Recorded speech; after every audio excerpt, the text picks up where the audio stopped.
마테오가 전한 거룩한 복음입니다.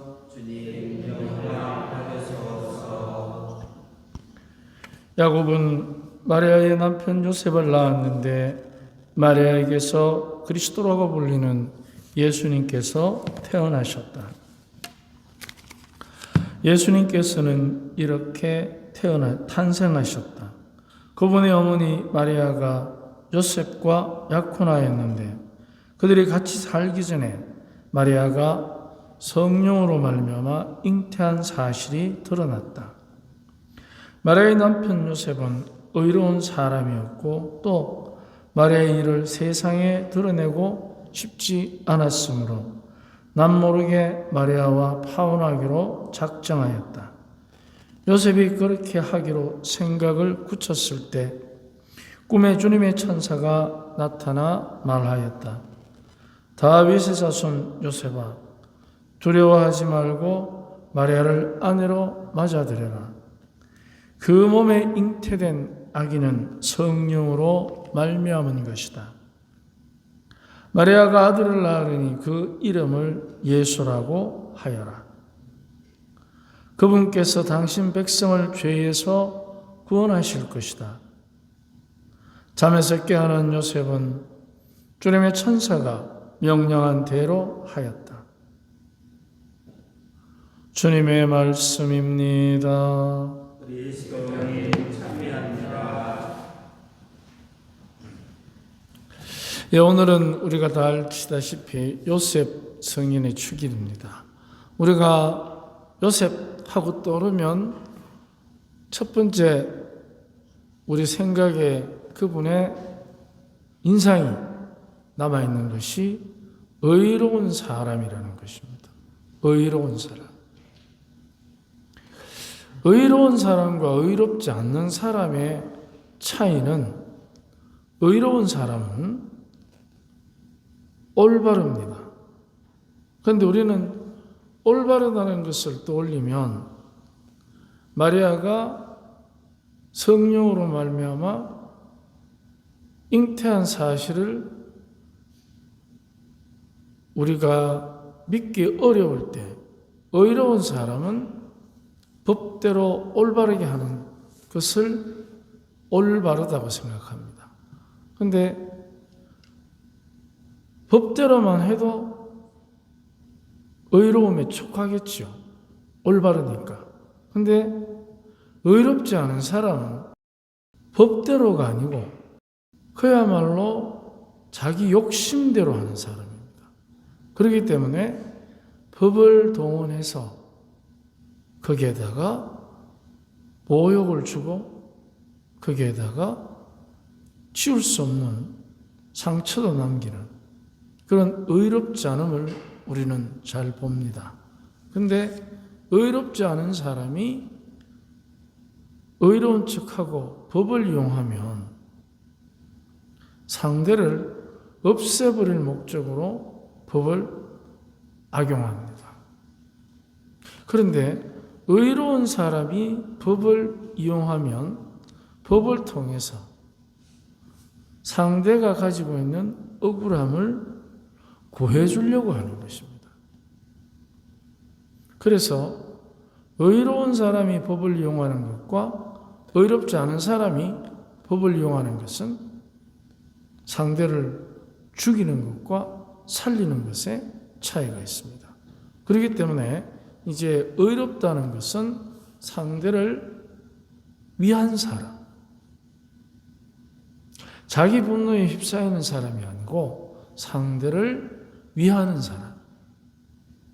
그러면 이제 상대를 위한다는 것은 잘못은 덜쳐내고 잘한 것은 상을 주는 것. 이제 그것은 우리가 의롭다는 것에 있어서 한 가지가 빠져 있는 것입니다. 상대를 살리는 게 먼저여야 됩니다. 그 무엇보다도. 그러면 상대가 살리는 게 먼저라면 이제 법을 넘어서서 상대를 살리는 것을 우선적으로 여기는 것입니다. 그렇다면 덮어놓고 상대를 그러면 무조건 살려야 됩니까? 어떠한 경우이든 그것은 우리가 포기할 수 없는 우리의 하느님 자녀로서의 올바른 태도입니다. 덮어놓고 살리고 봐야 됩니다.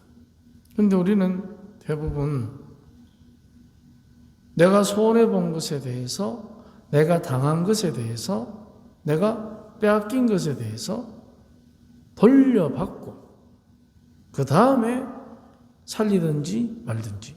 근데 만약 그 사람이 그것을 돌려줄 수 있으면 나를 당하게 만들었겠습니까? 그리고 돌려줄 마음이 있으면 빼앗아 갔겠습니까?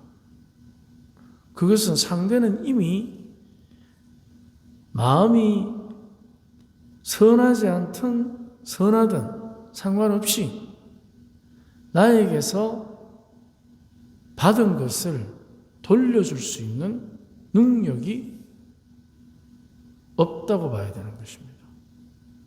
그렇다면 그를 먼저 살려둬야 돌려받을 수 있습니다. 그런데 돌려받기 위해서 법을 최대한 이용하는 사람들도 많이들 있습니다.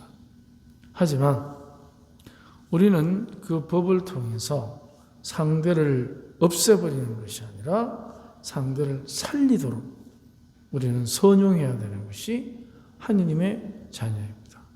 그래서 이제 요셉은 파혼하기로 마음먹었다는 것은 이제 법을 넘어서서 의롭다는 것을 온전히 상대의 입장에서만 이 현실을 바라보는 의로움을 가진 것입니다. 상대의 입장에서만. 이제 우리가 굉장히 어려운 이야기 중에 하나입니다만은 상대의 입장에서만 나와 너와의 관계를 바라볼 때 그때 우리 안에 한 가지 이제 생겨나는 축복이 있습니다. 그것이 뭐냐면 요셉처럼 꿈에 천사가 나타나는, 꿈에 천사가 나타났다는 것은 특별한 하나의 축복이기도 하겠지만 우리가 일상적으로 꿈의 천사를 만났다는 것은 하느님께서 예비해 놓으신 우리 각자의 나도 모르는 그분의 예비하심을 깨달았다라는 뜻도 됩니다. 그러니까 꿈을 꾸는 것 같은 거예요. 현실적으로는 분명히 법대로 당한 대로 받아내고 뭔가 일을 진행을 해야 되는데 근데 그런 거를 넘어서서 법대로보다 하나님 뜻대로 그렇게 할 수 있는 환상적인 그야말로 신비한 체험을 하게 되는 것입니다. 법을 악용해서 상대를 없애버리는데 활용하는 사람과 법을 선용해서 상대를 살리려고 사용하는 사람, 그리고 한 단계 더 온전히 그 사람의 입장에서 그 사람을 바라볼 수 있는, 그리고 한 가지 더 나아가서 하느님의 예비하심으로 너하고 나 사이를 볼 줄 아는 사람. 이 네 가지의 사람 중에 누가 가장 행복한 자기 인생을 꾸리겠습니까? 예비하심을 깨닫는 사람이지 않겠습니까? 그 예비하심을 깨달으면 내가 아무리 당했다는 느낌이 들더라도 그것이 당한 것이 아니라 나를 이렇게 하느님의 예비하심을 느낄 수 있고 그 또한 그 공경에서 그를 보호받고 이게 바로 돈 들이지 않고 배우지 않아도 권력을 갖지 않아도 누릴 수 있는 참다운 행복입니다.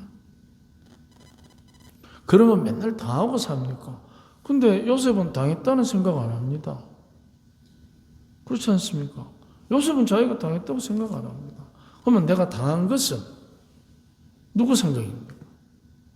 주위에서 네 당했지? 안 캅니다. 요셉을 주위에서 누가 바보라고 손가락질 하겠습니까? 우리는 가끔 어떤 일이 있을 때 요셉처럼 이런 황당한 일을 여러분 겪어본 적 있습니까?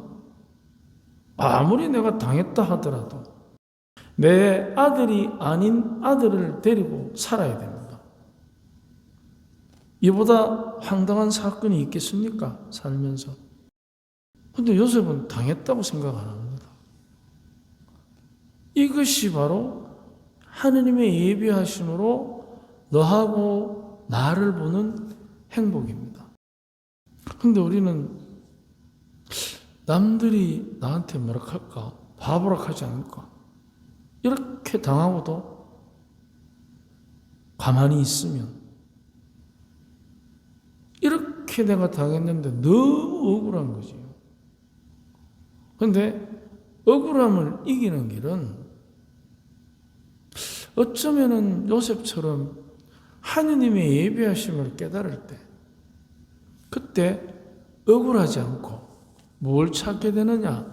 내 억울함이 남들이 볼 때는 내 바보 같은 그 어리석음이 왜 그렇게 합니까? 하는 그 어리석음이 사실은 그야말로 나머지 세 부류의 사람들은 모르는 그만의 참다운 행복의 가치를 느끼는 것입니다. 그러면 당해서 억울하고 못 갚아서 분노하고 참아서 바보 같고 이런 건 아무 의미가 없는 거예요. 얼마나 의로우면 하느님의 예비하심으로 마리아와 자기를 이 돌 맞아 죽을 일인데 바라보겠습니까?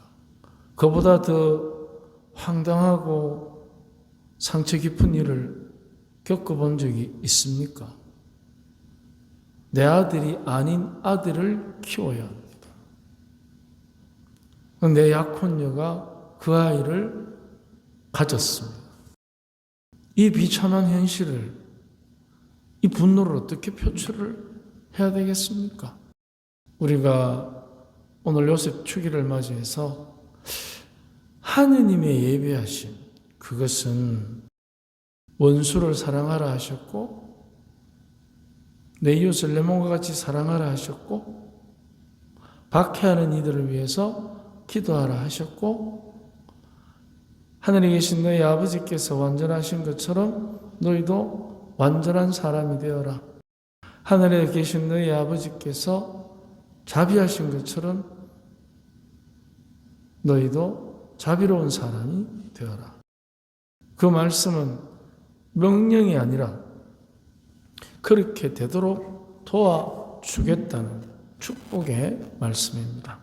오늘 요셉 축일을 맞이해서 하나님의 예비하심에 관해서 나에게는 어떤 예비하심이 나를 여기까지 오게 했는가 한번 되돌아봅시다.